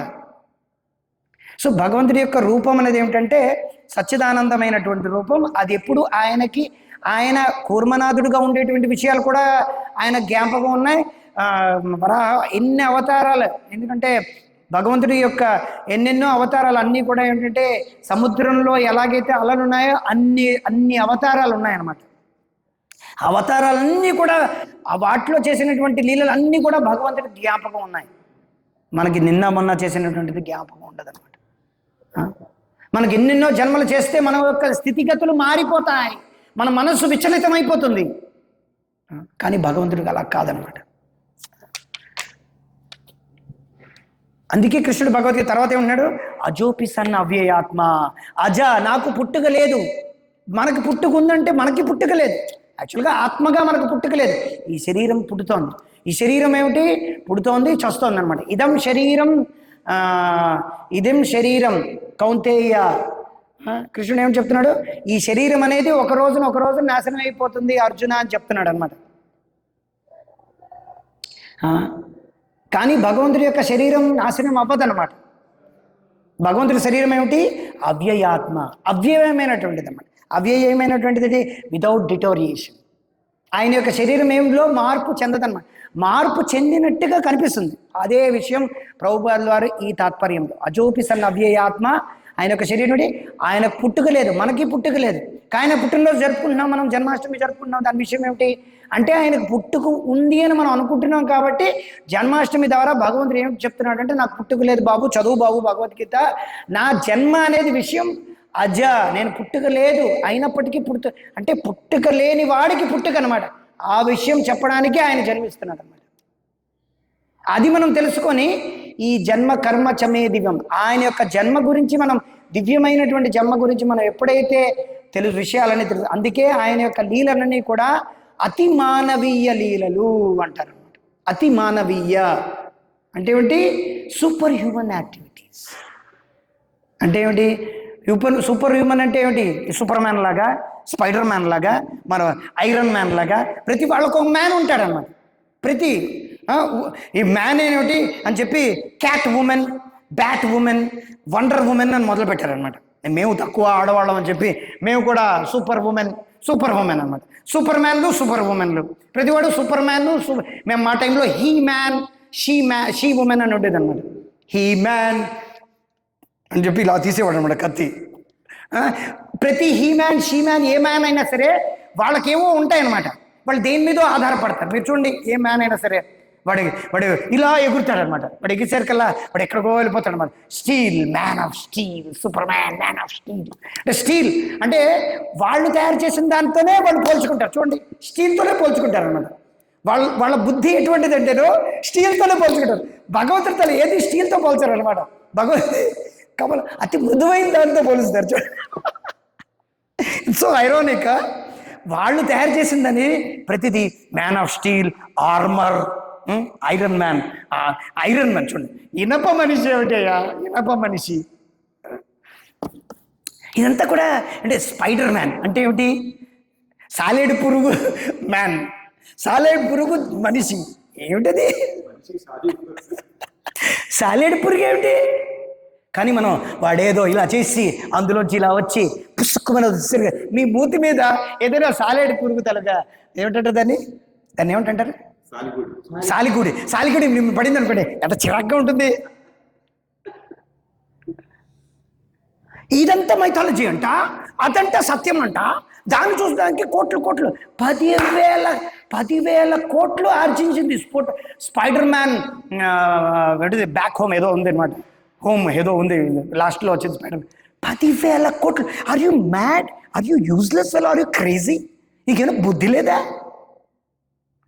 చూడ్డానికైనా వినడానికైనా? ఇది కాదని ఇండియన్ వెర్షన్ చోటా భీమ్, చోటా మోగ్లీ. ఎవట్రా వీళ్ళు? చోటా భీమ్ అంట, చోటా భీమ్. నీ బుర్ర వాకళ్ళు టాయిలెట్ కడుగుతుంది, లేకపోతే ఏంటి? చోటా భీమ్ అంట, చోటా భీమ్. దీనికి పోటీగా ఎవడు తయారు చేశాడు? లిటిల్ కృష్ణ అంట, లిటిల్ కృష్ణ. ఎవట్రా వీడు? Who is this non sense fellow? Little Krishna ఏంటి? భగవంతుడి యొక్క నామరూప గుణలీలని వినాలి, శ్రవణం చేయాలి, చూడడం కాదు. ప్రభుపాద్ వారికి ఇదే ప్రపోజ్ చేశారు ఒక మార్నింగ్ వర్క్లో. రూమ్ కన్వర్సేషన్ కావాలంటే వినండి. ప్రభుపాద్ వారు చెప్తున్నారు, క్లియర్గా చెప్తున్నారు అనమాట. మనం వెళ్ళి సినిమా తీద్దాం, ఇచ్చేద్దాం వచ్చాను ప్రభుపాద్ చెప్పారు. ఇది కాదనమాట. ఇలా చేస్తే భగవంతుడి గురించి ఎన్నో సంవత్సరాల పట్ల రామాయణం సీరియళ్ళు తీశారు, రామాయణ సినిమాలు తీశారు, మహాభారతాన్ని ఎంతోమంది ఈ కుస ఆ బుస, ఈ పర్వం ఆ పర్వం అని ఎన్నెన్నో సినిమాలు, ఈ రామారావు ఈ ఎంతోమంది తీశారు. ఒక్కడు కూడా కృష్ణుడి యొక్క భక్తుడు, కృష్ణుడి కోసం లైఫ్ డెడికేట్ చేయలేదు. ఒక్క పుస్తకం చదివారు, కృష్ణ బుక్ చదివి, రామాయణం చదివి, భగవద్గీత చదివి ఎంతో మంది జీవితాల్ని త్యాగం చేస్తారు రాముడి కోసం, కృష్ణుడి కోసం. భగవద్గీత చదివి ఎంతోమంది భగవంతుడి కోసం జీవితాన్ని, అంటే మరణం కూడా వచ్చేటట్టు కూడా ఆ సిచ్యువేషన్లో కూడా ఉన్నారన్నమాట. ఇప్పుడేమిటి? రామాయణం సినిమా వాడు ఏమిటిది మలమూత్రాలతో నిండినటువంటి ఒక స్టూల్ పకోడా, మల పకోడాలో ఉన్నటువంటి ఒక వ్యక్తి తీసినటువంటి సినిమా, అందులో మల పకోడా లాంటి వ్యక్తులటువంటి నటించినటువంటి సినిమా, వైశ్యల్ లాంటి ఒక హీరోయిన్ పెట్టి ఒక సినిమా తీస్తే దానికి టికెట్ల కోసం దానికోసం చచ్చిపోతున్నారు. పూర్వం ఏమిటి? రామాయణ మహాభారతం చదివి దానికి ప్రచారంలో భాగంగా వాళ్ళు ఏంటంటే అది ప్రచారం కొంతమందికి ఇష్టపడక వాళ్ళకి ఎగెయిన్స్ట్గా ఉండి దానికోసం జీవితాల్లో త్యాగం చేస్తే ఇప్పుడు ఎగ్దమ్ రివర్స్ అనమాట ఇది. ఎందుకంటే మనం భగవంతుడి వ్యక్తి, ఆయనకు ఒక వ్యక్తిత్వం ఉంది, ఆయనకు ఆరాధన అనేది ముఖ్యం, మనం బద్ధ జీవులం అనేది విషయం పక్కన పెట్టేస్తే ఏమవుతుంది? ఆరాధన అనేది ఉంటుంది కానీ అపరాధనే అవుతుంది అనమాట. ఏమిటి? ఆరాధన అనేది ఉంటుందన్నమాట, అపరాధనే అవుతుందన్నమాట. ఎందుకంటే ఆరాధన అంటే ఏమిటి? అందులో ఆరతులు ఉంటాయి, అభిషేకాలు ఉంటాయి, నాట్యాలు ఉంటాయి, తర్వాత ఇంకేమైనా ఉంటాయి, గానాలు ఉంటాయి, భజంత్రీలు ఉంటాయి, బాజాలు ఉంటాయి, అన్నీ ఉంటాయి. కానీ రాముడు ఉంటాడు, కృష్ణుడు ఉంటాడు. సాక్షాత్తుగా ఎవరుంటారు? మూర్తి వివరించినటువంటి మలం పకోడాలు లాంటి శరీరాలు ధరించినటువంటి ఎవడెవడో వాళ్ళ యొక్క ఫోటోలకి, వాళ్ళ విగ్రహాలకి ఆరాధన అనేది ఆరంభం అవుతుంది అనమాట. As simple as that. ఎప్పుడు ఇది మాయావాదం చేసినటువంటి most contribution to the society అన్నమాట. ప్రభుపాద వారు అది ప్రథమ స్కందంలో రాస్తున్నారు. ఎప్పుడైతే భగవంతుడు నిరాకారణం అవుతాడో, భగవంతుడు నిర్విశేషం అవుతాడో, భగవంతుడు నిర్గుణుడు అవుతాడో, భగవంతుడు అది ఉన్నది. కాకపోతే అంటే అది భగవంతుడు నిరాకారం ఏమిటి? భగవంతుడు మనలాంటి ఆకారం లేదు. భగవంతుడి యొక్క ఆకారం ఏటువంటిది? సచ్చిదానటువంటి ఆకారం. మనకుండేటువంటి ఆకారం అనేది అంటే అసత్, అచిత్, నిరారంభమైనటువంటిది. అసత్ ఇది సత్యం కాదు, అచిత్ అనమాట. ఇది జ్ఞానంతో కూడుకునేటువంటిది కాదు.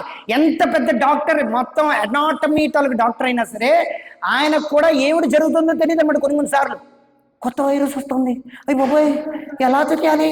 HMPMW, దానికి ఒక పేరు, దానికి ఒక ఊరు, దానికి ఒక సృష్టికర్త, దానికి చేసిన వాడు, దానికి చచ్చిన వాళ్ళు, పెరిగిన వాళ్ళు. కొత్త వైరస్ వస్తుంది, దానికోసం ఏమిటి చేయాలి, దానికి ఏమిటి చేయాలి, అది ఎక్కడ పడుతుంది?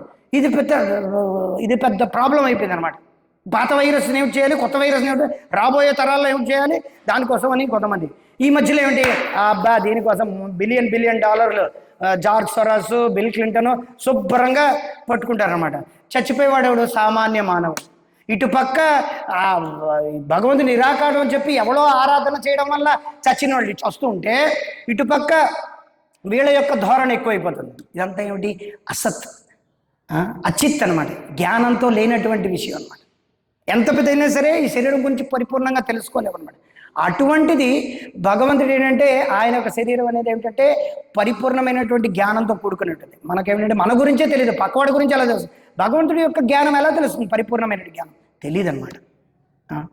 సో ఇంద్రియాల పరిపూర్ణం అనేది ఎందుకు, అసత్యం ఎందుకు అంటే జ్ఞానం లేనటువంటిది ఎందుకన్నారు, ఎందుకంటే అపరిపూర్ణమైనటువంటి ఇంద్రియాలు, ఆ ఇంద్రియాలు అపరిపూర్ణమైనటువంటి కాబట్టి అవి లిమిటెడ్. అంటే ఏమిటి, అపరిపూర్ణమైనటువంటివి. ఇంకోటి ఏమిటి, ఇంపర్ఫెక్ట్ సెన్సెస్, నో 4 డిఫెక్ట్స్ ఏంటండి, విప్రలంబ అంటే ఎప్పుడు భ్రమలో ఉంటాయి. ఎస్, మొదటిది ఏమిటంటే ఇంద్రియాలు అపరిపూర్ణమైనటువంటివి కాబట్టి ఎప్పుడూ భ్రమలో ఉంటాయి అన్నమాట. భగవంతుడు ఎప్పుడు భ్రమలో భగవంతుడు ఉన్నట్టుగా లీలలు మనం చదువుతున్నామంటే దాని అర్థం ఏమిటి, అది భగవంతుడి యొక్క లీలకి వర్ధన చేయడానికి అనమాట. అందుకే భగవంతుడి యొక్క కార్యకలాపాలన్నీ లీల అన్నారనమాట. ఏట్రా మీరు ఏ చేసినా సరే భగవంతుడు లీల అని పేరు పెట్టేసి అన్నారు అని చెప్తారు చిన్న పూర్వకాలంలో. అందుకే ఈ సినిమా వాళ్ళందరూ కూడా రాముడు కృష్ణుడు యొక్క ఆ పేరుతోనే లీల అని పేరు పెడతారనమాట. కానీ వీడు మలమూత్రాలని విసర్జించి వచ్చి ఆ సినిమాలన్నీ తీస్తాడనమాట, సినిమాలు రాస్తాడనమాట. కానీ హిందువులకి ఏం పట్టలేదు. సోకాళ్ళు హిందువులు, పెద్ద పెద్ద ఆర్ఎస్ఎస్లు, విహెచ్పీలు, వీళ్ళందరికీ ఏం పట్టింపులు లేవు. వాళ్ళని నరికి నరికి నరికి వాళ్ళని కాకులకి గద్దలకు వేయాలన్నమాట, అలాంటి సినిమాలు తీసిన వాళ్ళందరినీ. రాముడు బోరింగ్ క్యారెక్టర్, కృష్ణుడు చాలా చాలా ఈ క్యారెక్టర్ అంట. వాళ్ళకి ఏంటంటే క్యారెక్టర్ అన్నమాట. ఇంకా చెప్పాలంటే ఈ సినిమా, సీరియళ్ళు, టీవీలు, వీళ్ళ వల్ల ఇంకా యూట్యూబ్ ఛానల్లో నానా దగుల్బాజీ వాళ్ళందరూ తయారు చేస్తున్నటువంటి ఈ సోకాల్డ్ మహాభారతం మీద, రామాయణం మీద వచ్చేటువంటి ఈ ఛానళ్ళ వల్లనే యాక్చువల్గా ఏంటంటే ఇంకా ఎందుకంటే అధర్మం అనేది చాలా ఈజీగా స్ప్రెడ్ అవుతుంది అన్నమాట. వీటి గురించి మనకు తెలియదు అనమాట. సో భగవంతుడి యొక్క రూపం మారుతుందని అనుకుంటాం. అందుకే ప్రభుపాదులు వారు ఏం చెప్తున్నారు, భగవంతుడు ఇక్కడ చెప్తున్నాడు అనమాట, నేను మారుతున్నాను కానీ నా యొక్క ఆత్మ, అవ్యయాత్మ, నా యొక్క శరీరం ఏమిటంటే అది ఎప్పుడూ కూడా మార్పు చెందదు అని చెప్తున్నాడు. అది అవ్యయాత్మ, అది ఎప్పుడూ కూడా డిటోరియేట్ అవ్వదు. కానీ మనందరికీ ఉండే డౌటే కృష్ణుడు, ప్రభుపాదులు వారు ఇక్కడ ఏంటంటే వర్ణించారు. సో ప్రభుపాదులు ఇక్కడ కృష్ణుడు ఏం చెప్తున్నాడు, ప్రభుపాదులు రాస్తున్నారు, కృష్ణుడు చెప్తున్నాడు ఆయన జన్మ అనేది చాలా విచిత్రమైనదని. కానీ ఆయన ఎప్పుడూ కూడా సాధారణ వ్యక్తిలా కనిపిస్తాడు కదా, కానీ ఆయనకి ఎప్పుడూ కూడా పూర్వజన్మలన్నీ కూడా జ్ఞాపకం ఉన్నాయి. He remembers everything of his many past births, where a common man cannot remain born that few hours back. ఇది మొక్కమైనది. ఇఫ్ సమ్మన్ ఈజ్ ఆస్ what did you do exactly in the same day earlier, వాడికి తెలియదు అనమాట. So ప్రభుపాదులు దాని ముందర ఏమిటి రాస్తున్నారంటే, ఆయన యొక్క శరీరం దివ్యమైనది, అది ఒరిజినల్, అది ఏంటంటే దివ్యమైనటువంటి శరీరం. అందుకే ఏమిటంటే ఆయన ఏమిటి స్వయం భగవాన్ అంటారు అన్నమాట కృష్ణుడిని. స్వయం భగవాన్ ఎందుకని అంటారు, ఆయన యొక్క శరీరంలో మార్పు వస్తున్నట్టుగా మనకి కనిపిస్తుంది.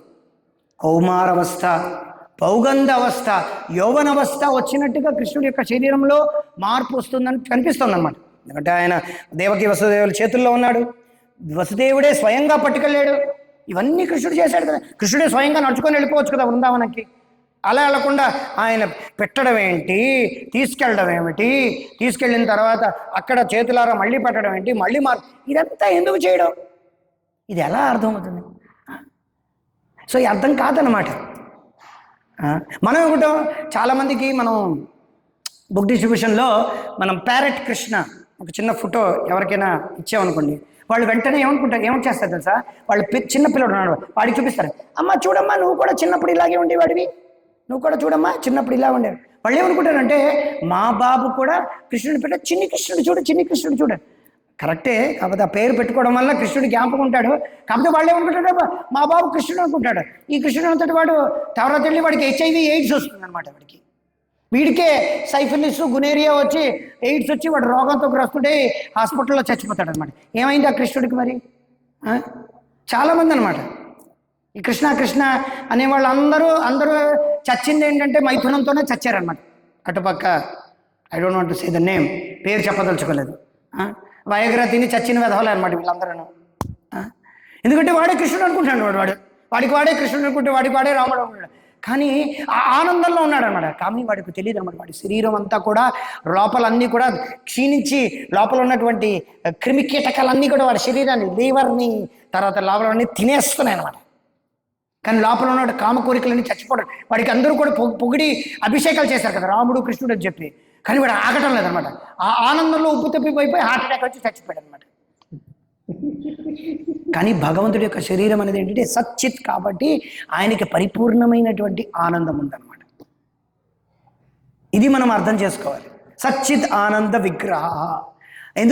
ఎందుకంటే ఆయన అనాదిరాది, ఆయనకంటూ ఆది లేదనమాట.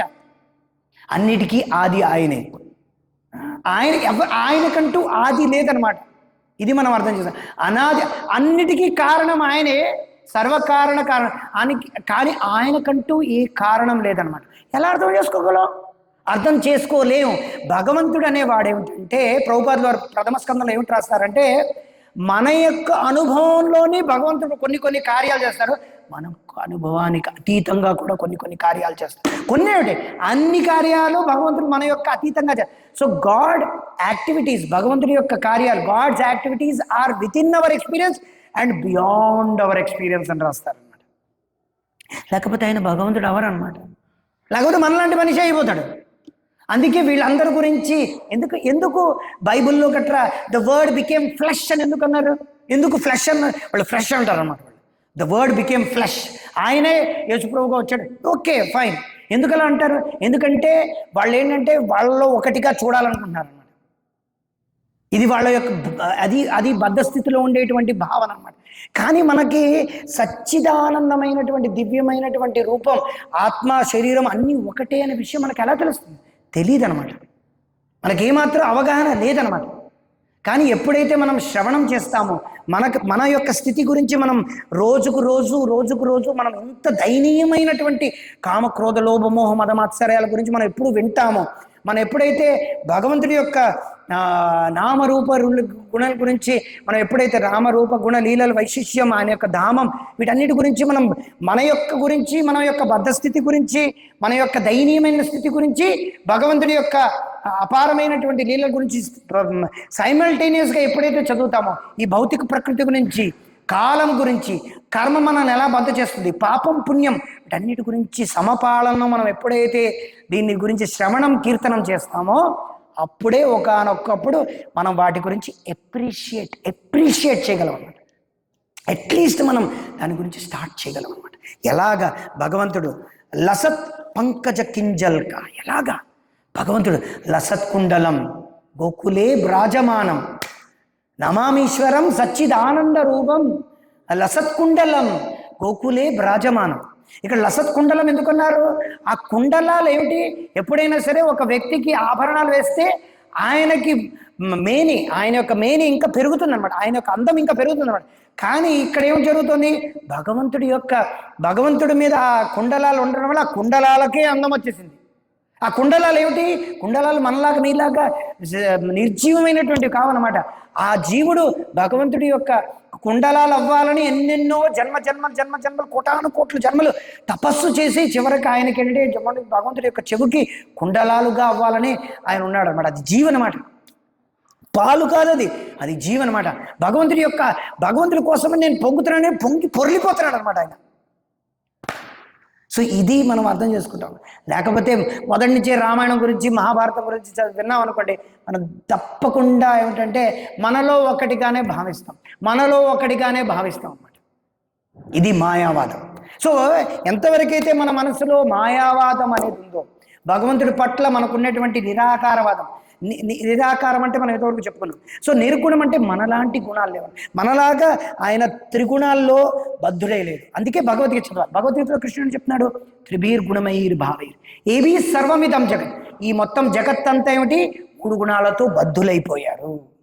ఆ 3 గుణాలని నాలోంచి వచ్చాయి. కృష్ణుడు చెప్తాడు, త్రిభీర్ గుణమైర్ భావి ఏబీ సర్వమిదం జగత్ మోహితం నాభిజానాతి మామేభ్య పరమవ్యయం. వీటన్నిటికీ అవ్యయమైనటువంటి, అవ్యయం అంటే ఏంటి? డిటోరియల్. నేను దీనికి అతీతమైనటువంటి వ్యక్తిని. 3 గుణాలు నాలోంచి వచ్చాయి, కానీ 3 గుణాలు ఎప్పుడు కూడా నన్ను బద్ధం చేయలేవు. సత్వరజస్తమ గుణాలకి నేను బద్ధుడని కాను. క్లియర్గా భగవద్గీతలో చెప్పాడు భగవంతుడు. అలాంటి వ్యక్తికి మరణం ఎలా వస్తుంది? అలాంటి వ్యక్తికి జన్మ ఎలా వస్తుంది? అలాంటి వ్యక్తికి వృద్ధాప్యం ఎలా వస్తుంది? ఇవన్నీ కూడా బద్ధ స్థితిలో ఉండేటువంటి కష్టాలు అన్నమాట. ఆధ్యాత్మిక, అది దైవిక, అది భౌతిక క్లేశాలు బద్ధ స్థితిలో ఉండేటువంటి జీవులకు, భగవంతుడికి కాదనమాట. భగవంతుడికి ఉన్నట్టుగా కనిపిస్తుంది అనమాట. భగవంతుడు కూడా రోధిస్తున్నాడు, భగవంతుడు కూడా రాముడిలాగా ఏడుస్తున్నాడు. అవన్నీ కూడా లీలలో భాగం, విరహంలో భాగం అనమాట. అది ఎలా తెలుస్తుంది మనకి? మొదట మన యొక్క స్థితి గురించి తెలియాలి. సో ఈ విషయాలను లసత్ పంకజ కింజల్క పీత కౌశేయ వాససం. సో భగవంతుడి యొక్క రూపమే అంత దివ్యమైనటువంటిది అంటే, భగవంతుడి యొక్క రూపానికి, భగవంతుడి యొక్క వేసుకున్నటువంటి దుస్తులు ఏవైతే దివ్యమైనటువంటి దుస్తులు, దానికి కూడా భేదం లేదనమాట. సో ఇదంతా కూడా భగవంతుడి యొక్క సో శ్రీవత్స వక్షసం రాజేత్. సో మీరు కనుక చూస్తే ఇక్కడ శ్రీవత్సం ఉంది. చాలామంది ఇది డౌట్ అనమాట, ఏమిటంటే వైకుంఠంలో అందరికీ 4 చేతులు, చతుర్భుజాలు ఉన్నాయి కదా. సో భగవంతుడికి మిగతా చతుర్భుజాలకి తేడా ఏమిటంటే, భగవంతుడికి ఏమిటంటే శ్రీవత్సాంకం ఉంటుందన్నమాట. అంటే తెల్లటి జుట్టు అని మనం చెప్పొచ్చు. చల్లటి జుట్టులాగా ఉండేటువంటిది వక్షస్థలంలో ఉంటుందన్నమాట. దాంతోపాటు కౌస్తుభం ఉంటుందన్నమాట. కౌస్తుభం ఎందుకు ఉండాలి అంటే, చాలామందికి ఏంటంటే నగ నట్ర ఇవన్నీ వేసుకోవడం సింపుల్గా లేదనుకుంటారు. కాకపోతే ఏంటంటే ఈ ఇక్కడున్న నగలన్నీ కూడా యాక్చువల్గా ఇక్కడ ఉన్నటువంటి గోల్డ్ కానీ, బంగారం కానీ, ఇవన్నీ ఆభూషణలన్నీ భగవంతుడి కోసమే తయారు చేశారు. ఈ పువ్వులన్నీ భగవంతుడి కోసమే తయారు చేశారు. పువ్వులన్నీ ఎందుకోసం? చాలామంది విగ్రహారాధన లేదు, విగ్రహాలు దెయ్యాలు పూజిస్తున్నాం, అలా కాదనమాట. ఎందుకు విగ్రహారాధన? ఎందుకంటే మనం భగవంతుడిని, ఈ దివ్యమైనటువంటి రూపాన్ని మన కళ్ళతో చూడలేమన్నమాట. కృపతో భగవంతుడు ఏంటంటే ఆ దేదీప్యమైనటువంటి రూపాన్ని వ్యాసుడు ఏం చేశాడంటే, ఆయనే కృష్ణదేవపాయన వ్యాసుడు కాబట్టి ఎంతోమంది భక్తులు ఆయన నేరుగా చూశారు కాబట్టి ఆ వర్ణన అనేది శాస్త్రంలో ఉంది కాబట్టి ఆ విగ్రహాలు స్వయంభూగా వెలిసాయి అన్నమాట. ఇక్కడ కూడా మనం వెళితే ఎక్కడ రాయల ఏదో ఉండే ఊరు ఉందన్నమాట. అక్కడ జగన్మోహిని కేశవ అవతారం ఉందన్నమాట. జగన్మోహిని కేశవ స్వామి ఆయన పేరు. రాయల ఏదో తణుకు కాదు, తణుకు దగ్గర కోనసీమ డిస్ట్రిక్ట్లో ఉందన్నమాట. చెప్పొచ్చేమంటే అది రూపంని చూస్తే అది స్వయంభూగా వెలిసినటువంటి రూపం. స్వయంభూకి ఎలా అర్థమవుతుంది మనకి? భగవంతుడే అర్థమైనప్పుడు ఆ రాయిలా స్వయంభూవులా ఎలా వెలిసాడు? ఎందుకంటే భగవంతుడు కృప కొద్దీ మన యొక్క సేవని స్వీకరిస్తున్నాడు అనమాట. భగవంతుడు ఇంతే కాదు, అందుకే ఇలా అంటాం, ఇంత కాదనమాట. భగవంతుడు ఇంత ఇంత ఇంత అంత అని కాదనమాట. రాయిలా కనిపిస్తున్నాడు కానీ భగవంతుడు రాయి కాదనమాట.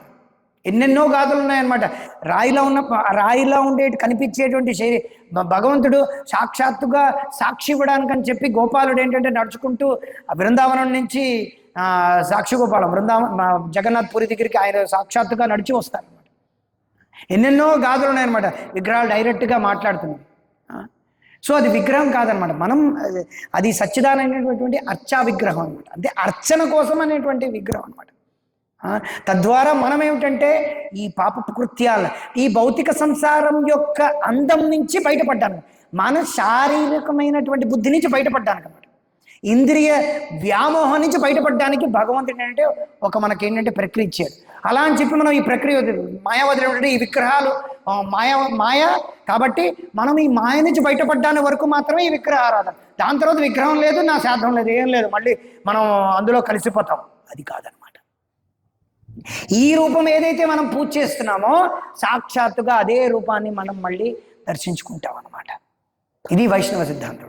సాక్షాత్తుగా మళ్ళీ మనం అదే విగ్రహం ఎదురుగుండా ఉండి అదే భగవంతుడి యొక్క సచ్చిదానంద రూపం మనం కళ్ళెదురుగుండా దర్శనమిస్తుంది. దర్శనం అంటే మనం చూడడం కాదనమాట. మనం మాంసకృతులతో తయారైనటువంటి 2 గుడ్లు, నల్ల గుడ్లు, తెల్ల తొక్కల మధ్యలో ఉండేటువంటి నల్ల గుడ్డు ద్వారా భగవంతుడిని మనం చూడలేము. భగవంతుడి ఎదురుగుండా మనం ప్రత్యక్షమైతే భగవంతుడు మనం చూస్తాడనమాట. భగవంతుడు దట్స్ వై ప్రభుపాదులు వారు ఏమన్నారు, మనం సేవ చేయాలన్నమాట భగవంతుడికి. మనం సేవ ద్వారా భగవంతుడు మనం చూసాడు అనుకోండి, don't try to see God. మనం భగవంతుడిని చూడకూడదు అనమాట, చూడలేమన్నమాట. Serve in such a way that God may see you. భగవంతుడు మనం చూసేటట్టుగా మనం సేవ చేయాలి. ఎప్పుడైతే మనం భగవంతుడి యొక్క పుస్తకాల్లో ఉంటాం, భగవంతుడి యొక్క కనుచూపులో ఉంటామో భగవంతుని మనం చూడక్కర్లేదు. భగవంతుడు ఏంటంటే ఎలా చూస్తున్నాడు, బర్హాపీతం నటవర వపు కర్ణయో కర్ణికారం బిభ్రద్వాస కనక కపిశం వైజయంతించమాలం రంధ్రాం వేణురధర సుదయా పూరయన్ గోపవృందై బృందారణ్యం స్వపదరమణ ప్రావిశద్ గీతకీర్తి. ఇది గోపికలు పాడినటువంటి పాట అన్నమాట. ఇది బర్హాపీతం నటవర వపు, ఆయనకేం పనిలేదు మనతోనే, మన ఎవడరా ఎవడం మనం. భగవంతుడు ఏంటంటే గోపికల్ని చూస్తున్నాడు, వేణువు వాయిస్తున్నాడు, ఆనందంగా ఉన్నాడు అనమాట. సో మనం అర్థం చేసుకోవాలి. కౌస్తుభం కంధరం. సో ఇంకా ఇక్కడి నుంచి ఎన్నెన్నో విషయాలు మనం చూడబోతున్నాం, వినబోతున్నాం. ఇది భగవంతుడి యొక్క వ్యక్తి, భగవంతుడి యొక్క వ్యక్తిత్వం ఉంది. భగవంతుడి యొక్క వ్యక్తితో పాటు ఆయనకి భగవంతుడి బలరాముడే సాక్షాత్తుగా ఏంటంటే ఆయనకి చెప్పులుగా, ఆయనకు దుస్తులుగా, కౌస్తుభంగా విస్తీర్ణ చెందుతాడనమాట. అది ఆయన యొక్క సేవ అన్నమాట. ఇది ఆయన యొక్క ధామంగా, మొత్తం అంతా బలరాముడి యొక్క అవతారం, ఆయన యొక్క ఆసనంగా, ఇవన్నీ కూడా బలరాముడి యొక్క విస్తరణ అన్నమాట. భగవంతుడికి డైరెక్ట్గా సేవ చేయడానికి. అంటే ఆయనకి కోమలమైనటువంటి శరీరం. ఎంత కోమలం అంటే భగవంతుడి యొక్క రూపం అనేది ఎలా అంటే ఈవెన్ వెన్నలాంటి పాదాలన్నమాట. ఈవెన్ లక్ష్మీదేవి యొక్క చేతులు వెన్నలా ఉంటాయి. ఆ చేతులు విష్ణువు యొక్క, నారాయణ యొక్క పాదాలు పట్టి అవే కందిపోతాయి అనమాట. అంత మృదువుగా ఉంటాయి అన్నమాట. చూసుకోండి మరి, అంతటి మృదువైనటువంటి పాదాలు భగవంతుడు ఏంటంటే బృందావనంలో చెప్పులు లేకుండా, అలా పాదరక్షకులు లేకుండా అలా వెళుతుంటే గోపికలు మనకి ఎలా అర్థమవుతుంది, ఎలా అర్థమవుతాయి, అర్థం అవ్వనమాట. అర్థం అవ్వాలంటే టైం పడుతుంది అనమాట మనకి. చేతోదర్పణం స్యాత్ కృష్ణ నామ చరితాది స్థాప్య విద్య. అవిద్యతో బాధపడుతున్నాం అనమాట, పచ్చకామరంతో బాధపడుతున్నాం అనమాట. అది పిత్తోపతప్త రసనస్య నరోచికానం కింటు అధరాత్ అనుదినం. ఈ అధరములతో అనుదినం భగవంతుడి యొక్క నామస్మరణ నామం జపం చేయడం వలన కింటు అధరాత్ అనుదినం కలుసైవ దృష్ట్యా స్వాద్విక్రమాత్ తద్గద మూల హంత్రి. అది అప్పుడు హంత్రి, అది పోవడం ద్వారా మెల్లిమెల్లిగా అప్పుడు శాత్ కృష్ణ నామచరిత, అప్పుడు మనకి ఈ విషయాలన్నీ కూడా అర్థమవుతాయి. అలా అని చెప్పి ఆపేయాలా అని కాదనమాట, అన్నీ వింటూ ఉండాలి, రెండు కూడా సైమల్టేనియస్గా అవుతూ ఉండాలి అనమాట. హరే కృష్ణ కృష్ణ కృష్ణ హరే హరే, హరే రామ రామ రామ హరే హరే. భగవంతుని వ్యక్తిత్వము జీవన వ్యక్తిత్వము రెండు సమానం. భగవంతుడి యొక్క వ్యక్తిత్వము మన వ్యక్తిత్వము సమానమా? అది సమానం చేయడానికే మన యొక్క అభిలాష. వ్యక్తిత్వం అంటే ఏమిటి? భగవంతుడి యొక్క వ్యక్తిత్వం. భగవంతుడు ఏమిటి కోరుకుంటున్నాడు? సర్వధర్మాన్ పరిత్యజ్య మామేకం శరణం వ్రజ. నచ తస్మాత్ మనుష్యేషు కశ్చిత్ మే ప్రీకృత్తమా. నా గురించి ప్రచారం చేసిన వాళ్ళు నాకు ప్రియమైన వాళ్ళు అని చెప్పి కృష్ణుడు భగవద్గీతలో చెప్పాడు. సో భగవంతుడి యొక్క వ్యక్తిత్వం ఏమిటి? భగవద్గీతలోని భాగవతంలో వాళ్ళ భక్తులు భగవంతుడి యొక్క వ్యక్తిత్వం గురించి వర్ణిస్తున్నారు. ఆ విధంగా మన యొక్క వ్యక్తిత్వాన్ని మనం మలుచుకోవడమే భక్తి యొక్క సేవ. భక్తియుక్త సేవ అంటే ఇంకేం కాదనమాట, భగవంతుడి యొక్క వ్యక్తిత్వంతో మన వ్యక్తిత్వం అనేది ఒకటి అవ్వాలన్నమాట. అది ఏకత్వం అనుపశ్యతి అన్నారు అన్నమాట. ఏకత్వం అంటే అది భగవంతుడితో ఒకటి అనమాట. కానీ నేను ఆత్మని, నాలో ఆశలు ఉన్నాయి, నేను శరీరం ఉన్నాను, ఆశలు లేవంటే నేను ఆత్మని, నేను నిరాకారంలో కలిసిపోతాను అనుకుంటాను అనమాట.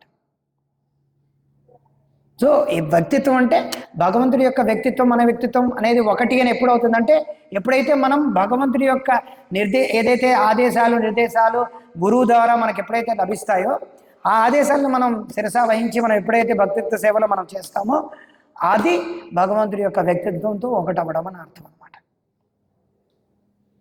రామానుజాచార్యులు ఎవరు ఏమని చెప్పారంటే,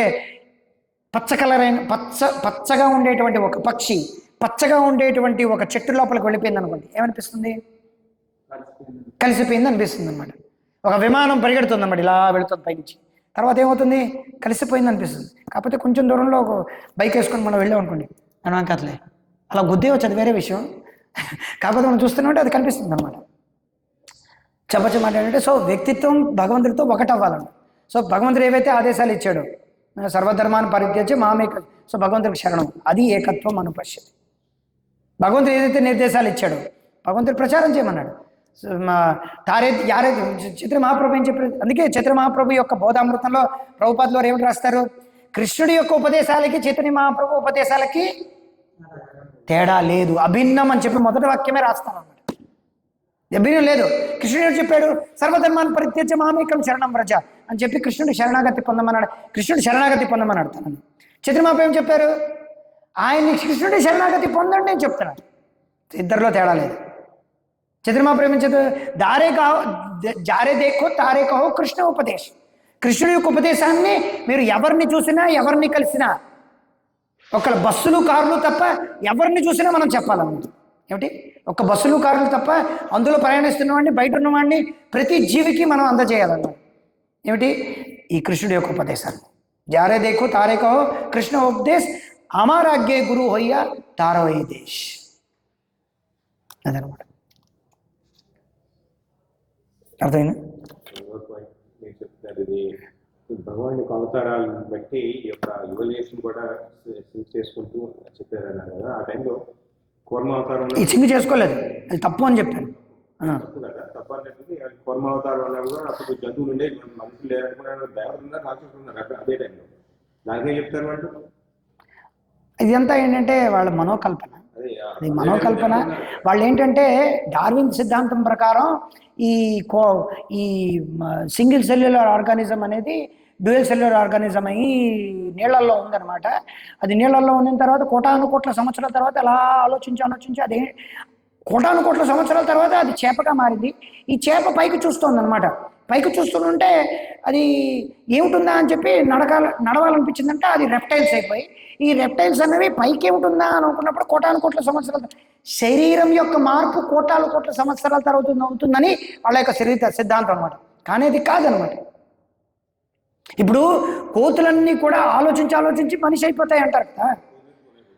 ఇప్పుడు కోతి నుంచి మనిషి పుట్టాడు అన్నప్పుడు కోతి నుంచి మనిషి పుట్టాడని ప్రూఫ్ ఏంటి? ఎవరు అడగలేదు. కానీ మనిషి కోతిగా ప్రవర్తించడం మనం చూస్తున్నాం.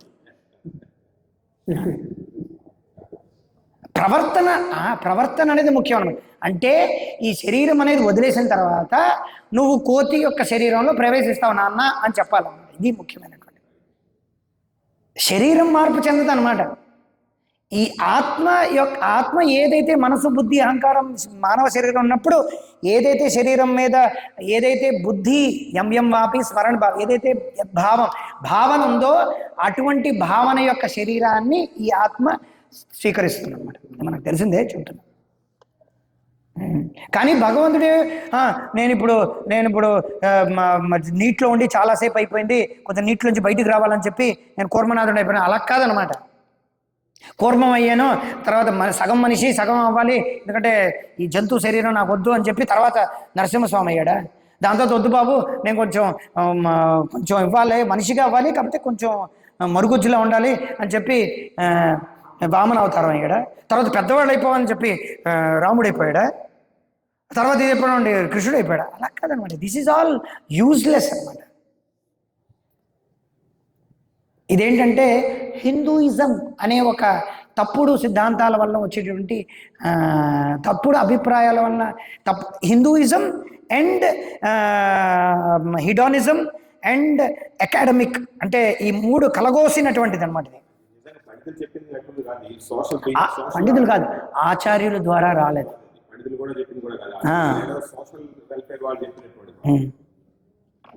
ఇది ఎవరి దగ్గర నుంచి వచ్చిందో, మలమూత్రాలు వదిలినటువంటి వ్యక్తి ద్వారా వచ్చింది. అది మేము ఒప్పుకోం. హరే కృష్ణ. వాంఛాకల్పతరుభ్యశ్చ కృపా సింధుభ్యో చ పతితానాం పావనేభ్యో వైష్ణవేభ్యో